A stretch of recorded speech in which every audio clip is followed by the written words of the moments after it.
ni moom moo di bourse ba ci 2026 bi Cheikh ñu lii di mbirum bourse yi étudiants yi di continuer di ko wéyal di ko xeex. waaw mais écoute Adjara question bi dafa nekk question bu am solo boo xam ni xam naa ni sénégalais yi dinañ ci bëgg a suivre avec beaucoup d'intérêt boo écoute man nag damay jéem a xaaj sama bopp ñaari jëmm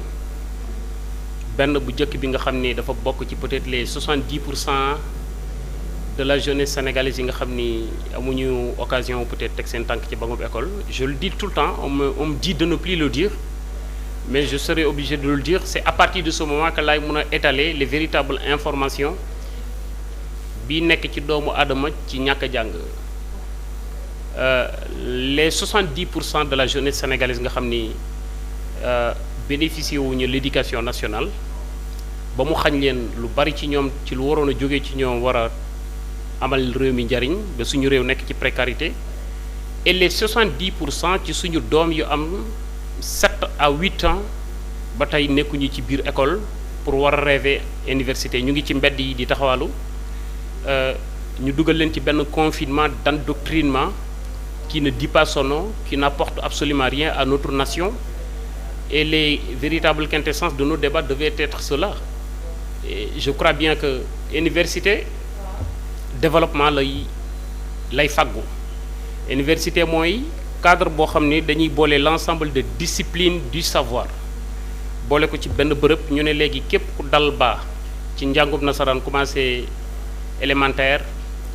dem ba topp ko ba sa cursus scolaire jeex nga dem université yi mooy fi ngay daje dëpp cim njàng su nekkente ni yow da ngaa war a bokk ci docteur yi nga xam ni ñoo war a faj sénégalais yi ñu spécialisé la ci mbàllum médecine bu dee docteur en médecine la bu fekkente ni yow da nga war a bokk ci ñi Sénégal war a yaakaar pour ñu dawal suñu ay avion ñu koy wax pilote ci biir université boobee lañ ko war a fàggoo bu fekkee da nga war a bokk ci ñi saytu suñu environnement ba tax suñu réew pollué ba suñu durée de vie moindre d'âge bi nekk ay 62 ans 65% au moment où yeneen i réew ñu ngi ci 82%. ba réew mi bariwul ay mag bañ naan réew mi moo ëpp ay ndaw fekk na mag ñi dañuy gaaw a dee ci université boobee nga ko war a jàngee bu fekkee dañoo war a tàggat ñoo xam ni pajum bëñ mooy war a doon seen spécialité ba ñu am ay dentistes yu bari ci université boobu l'ensemble de lépp luy ñogal dundu doomu aadama exactement même justice bi nga xam ne nee nañu dafa am ay jafe-jafe ci wàllu yoon boo xoolee ci wàllu àtte li ko war a def bariwuñu ci université boobu lañ la war a tàggate bu fekkente ni université boobu nguurug Sénégal am na ak matadi ak ñàkk man boppam ñàkk gudd loxo ba université boobee sax la fa war nga xam ni ñoo war a defar réew mi mataliku jëlele naa ñi nga xam ni mooy téeméer boo jël juróom-ñaar fukk nga xam ni jànguñu mënuñoo bind mënuñoo liir donc ñooñu jàpp naa ni ñoom ñoo waroon a jóg sax doon manifester soo bëggee dégg-dëgg ajara yi boo xoolee ci fan yi jàll am na benn vague de manifestation bu judd ci biir monde bi commencé woon na law Iran wéy boo xoolee Madagascar la njëkkee après mu dem Maroc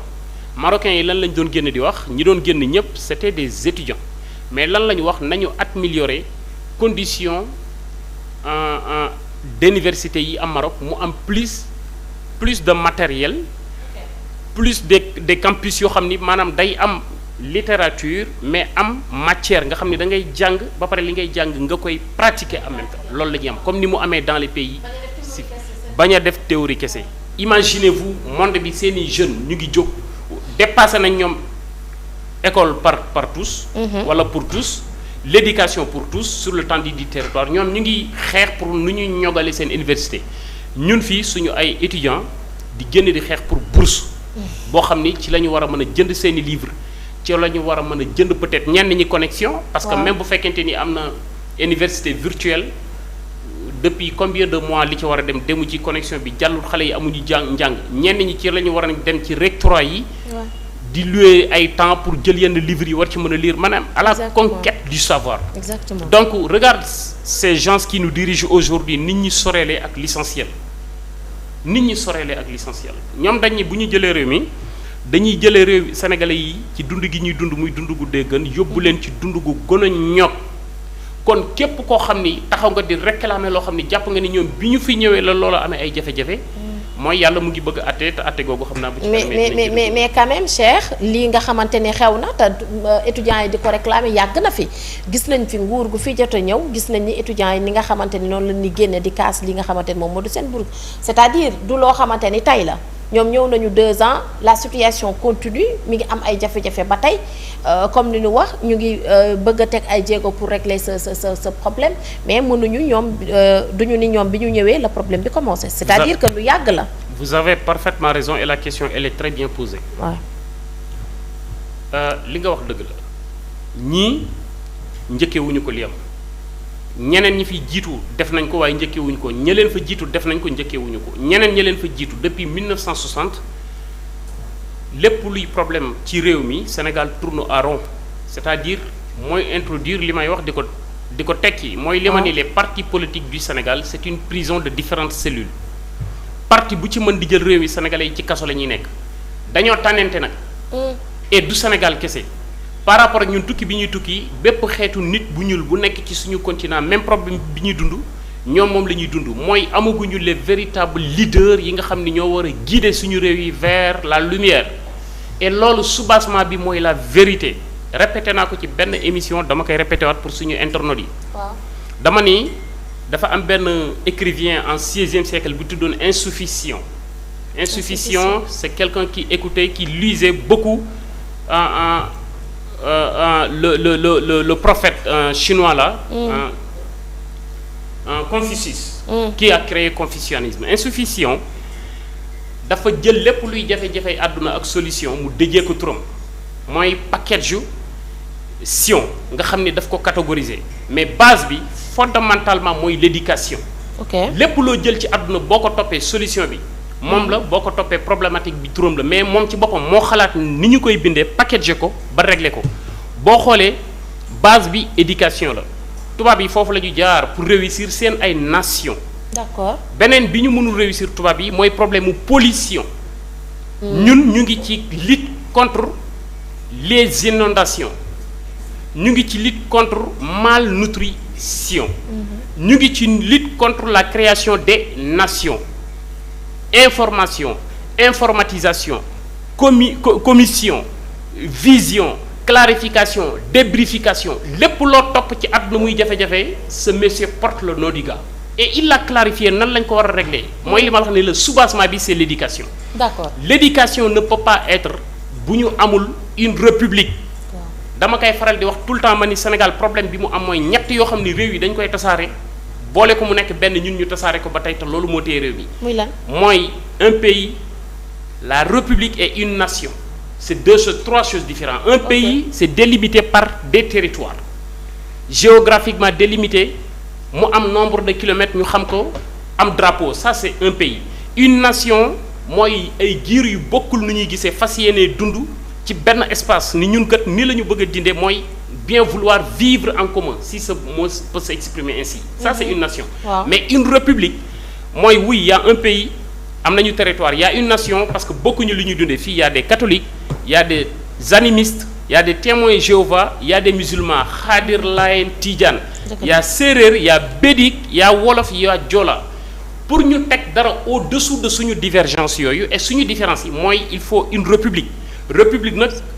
nit ñi ñooy booloo ni tënk ko def ko ci constitution ñu ni ñun kat la constitution du Sénégal dit pël bi gënul séeréer bi gënul joolaa bi gënul mandeng bi la constitution du Sénégal dit murit bi gënul salafiste bi gënul tijaan bi catholique beeg ñoom ñëpp ñoo war a bokk mais la constitution Sénégal dit pour ñu mën a nal sunum xel nàccal ko ba suñu jëmm di ci mën a génne lu jëmale suñu dund ñoog ca kanam l'éducation nationale du Sénégal doit être inculquée à tout enfant né sur le temps du territoire tu dois être enrôlé dans l'éducation nationale mu utal ko budget ça c'est la constitution qui le dit mooy képp ku judd ci réew mi fàggu na yow ci biir xaatim bi mu xaatim ci kaamilu réew mi dañ laa war a jël boo amee juróom-benn at yóbbu la jël alal def ko ci yow di la tàggat pour lu war a amal njariñ réew mi la amal njariñ réew mi mooy la ma njëkk a lim ca la tax ñu teg université d'accord loolu ñun moom la ñu raté. moo tax ma ni yaa ko wax. maanaam dañu raté base bi. dañu raté base bi. fa mu war a jaar ba agsi foofu noonu c'est ça le problème moo tax ba léegi nii mbir mi toll fii. ñu wax exactement et ce qui est plus grave là-dessus. waaw l'ensemble des politiques du Sénégal man ça m'intéresse beaucoup l'homme politique scientiste du Sénégal. dañu ma intéressé. et ma bàyyi li ma nekkoon ñëw engagé wu dugg ci seen biir di bokk ci seen i jataay di leen déglu. mais ku ci am capacité wu génne Sénégal ci ay jafe-jafeem gisuma ko ci moo tax ma ni la crise de notre pays la solution elle-même elle est en crise parce que ceux qui prétendent nous faire sortir de cette crise xamuñu sax le bout du tunnel. xamuñu le véritable problème de cette nation loolu nag moo waral ñun suñu présence ci politique du Sénégal ñun ma réew yi pour ñu jëlee réew mi fii yóbbu ko feneen. alors ñàkk xam googu noonu peut-être est-ce que du mooy waral à chaque fois bu problème amee surtout ci université yi balaa ñuy jóg wala balaa ñu ci àddu carrément mu am mort d'homme et c'est pas la première fois encore une fois yàgg nañu gis étudiant ñàkk bakkanam ci ay ci échauffourées yi nga xamante ni dafay am ca université et que à chaque fois bu loolu amee ci la ñuy door a jóg pour teg ay solution xool ba xam nan la ñuy def pour saafara li nga xamante ni loolu la ñuy ñaxtu gis nañu ba amee ci la ñuy door a génn def benn conférence de presse. dëgg la loolu daan na am ci yeneen i nguur mais ci nguur gii lay gën a amee. ok c'est parce que mooy li ngay wooye la charrue avant les bœufs. mooy jël charrette teg ko ci kanamu ay nag kooku nag yi dañuy mbëkk ba seen béjjën damu mais charrette bi du dem fenn li ko waral mooy ñii dañoo mënul xamuñu amuñu c'est-à-dire c'est des ay ngaaka yuy këlëng yi bëri mi dal ci seen kaw non mais je te dis ay kàjje xam nga cere càq nga xam ni boo ci defee ndox mu tàng rek mu sekki. mais est-ce que du tamit ñoom dañu woote rupture ni dañuy changer carrément il faut ñu xoolaat li nga xamante ni moom moo di bourse bi ñu woote waxtaan peut-être raison pour laquelle situation bi agsi fii ba am li xew. non je suis tout à fait d'accord. parce que boo déggee les universitaires du Sénégal. waaw ci sujet wu université bi da ngay dégg ni ñii ñoo nekk ci dëgg ñii nekkuñ ci dëgg. mais néanmoins l'État du Sénégal. moom moo war a def rupture bi ngay wax bu dee rupture lañ koy tuddee avec des griffes mais nañu woo l'ensemble yi acteurs yi nga xam ni ñoom la mbir mi concerné ñu toog ñu waxtaan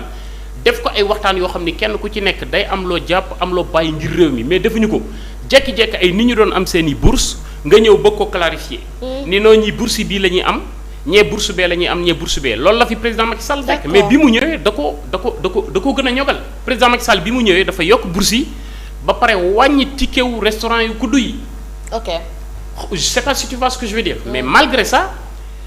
président Macky Sall ñi ko gën a jëlee ci réew mi mooy waa université. jeunesse par l'ignorance moo tax ma ne la quintessence de suñu université bi nga xam ne mooy le temple du savoir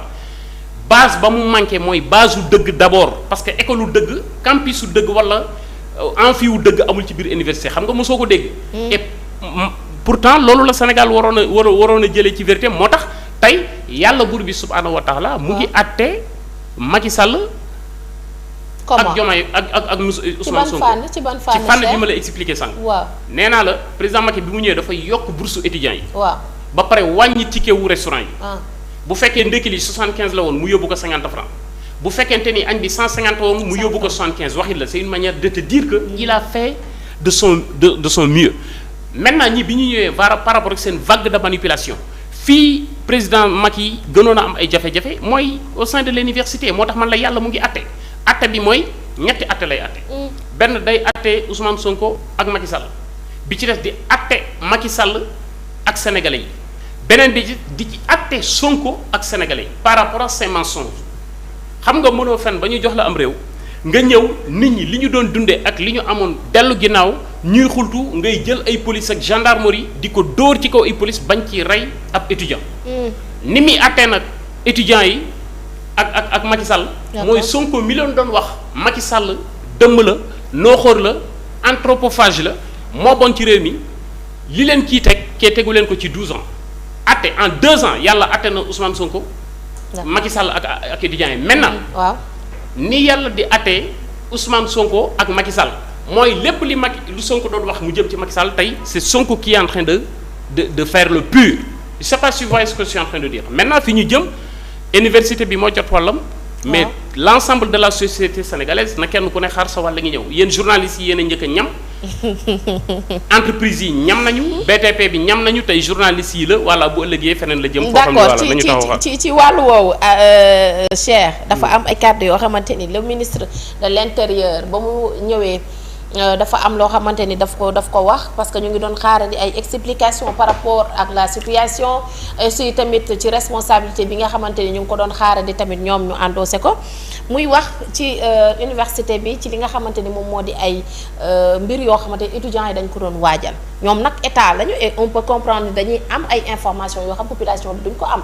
est-ce que ci fànn boobu aussi tamit on peut comprendre riposte bi nga xamante ni moom lañ def et aussi il l'a fait avec des vidéos à l'appui ban jàngat nga siy def. des lacrymogènes ay lacrymogènes yoo xamante ni nee na étudiants yor nañ ko ay mbir yoo xamante ni étudiants yi waajaloon nañu pour saccager ay restaurants ak ay biens yu université bi di préparer aussi tamit ak li nga xamante ni moom moo di ay cocktail Molotov yooyu yëpp nag waraloon tax loolu la justifier présence ñi nga xamante ni moom moo di policiers yi Cheikh. mais écoute man quand j'ai suivi benn partie ci conférence de presse bi j'étais meurtri mais j'étais en train d'écouter un jeune garçon qui parlait à l'occurrence ministre de l'intérieur. waaw xam nga Bamba Cissé je suis 2 fois plus âgé que lui il est né peut-être 80 ou 81 82 83 c'est un gamin fii la juddoo bi mu juddoo léegi yàggut li mu jàng lépp fii la ko jàngee il fut étudiant lui-même il connaît la réalité ou université bi bu ma ko dégloo muy wax dans son discours ci pensée bi profondément wu pensée bi laay jéem a déglu damay xam ni c'est normal kii li mu am moom la ñuy jox ñi ñuy jiite amuñu information. comment ça. non seenum njàng baaxul parce que ñorul benn amuñu expérience parce que tukkiwuñu xamuñu lu xew ci àdduna bi seeni at bariwul li ñu xam lépp fii lañ ko xamee biir Sénégal mais ñoom rek loolu waroon naa tax ñu gën a jox gëdd université bi ñoom université bu Sénégal ak bu Saint-Louis ak beneen bu ma di doon moo leen jàngal ñoo leen jàngal ay docteur u Sénégal ñoo leen faj kenn ku nekk ci ñoom ku ci feebar mais docteurs yi fan lañ génnee ci biir université bi kon waroon nañu mën a gën a def effort gën a ñogal dunduk université bi étudiants yi moo gënoon affaire bi am ay jafe ñuy ñëw di laqatu et ce qui est plus grave ce qui est plus grave et dommage bu ma koy wax damay teey le fait que ñu jël arsenal bi ma gis artillerie de la police nationale la ñu jël introduire ko ci biir université bi ñu nekk fa di xeex ak xale yi du matin au soir suba ba ngoon ñu nekk fa di coow ak xale yi ma ni regarde l'état de Ousmane Sonko pour gonfler les muscles de son gouvernement il faut se battre avec ses fils qui sont dans un temple du savoir l'avenir de la nation aujourd'hui suñu réew li tax nga xam ne le peuple sénégalais peuple bi gën a neex a gérer ci monde bi amul barbarie ils sont pas du tout violents tey boo demee dëkk bu mel ni Mali waaw âge suñu étudiants yi ña ko fa am leen naqari ci dëkk ba ñu ngi daw rejoindre rébellion bi la rébellion wala les djihadistes mooy les djihadistes mais oui foofu du guerre lacrymogène soo demee Burkina Faso jeunes yi fa am âge suñu étudiants yi nekkuñ ci ay campus di jànga ñu ngi dem rejoindre Maki bi foofu du guerre ay lacrymogène waaw tu vois ce que je suis en train de dire réew yooyu budget yi ñu am ci àdduna bi yépp ñu ngi koy yemale ci affaire armement pour xool jaxasoo bu am ci seen réew ñun àgguñ ci boobu dimension wuruñ fa àgg ay xale yu ndaw amul leen naqari di manifester wu 2-3 jours woo leen ñu ñëw nga toog nga waxtaan parce que yaay seen kilifa nga waxtaan ak ñoom organiser arranger même boo amul ndax xam naa ni amuñu parce que amuñu fu ñu ko jëlee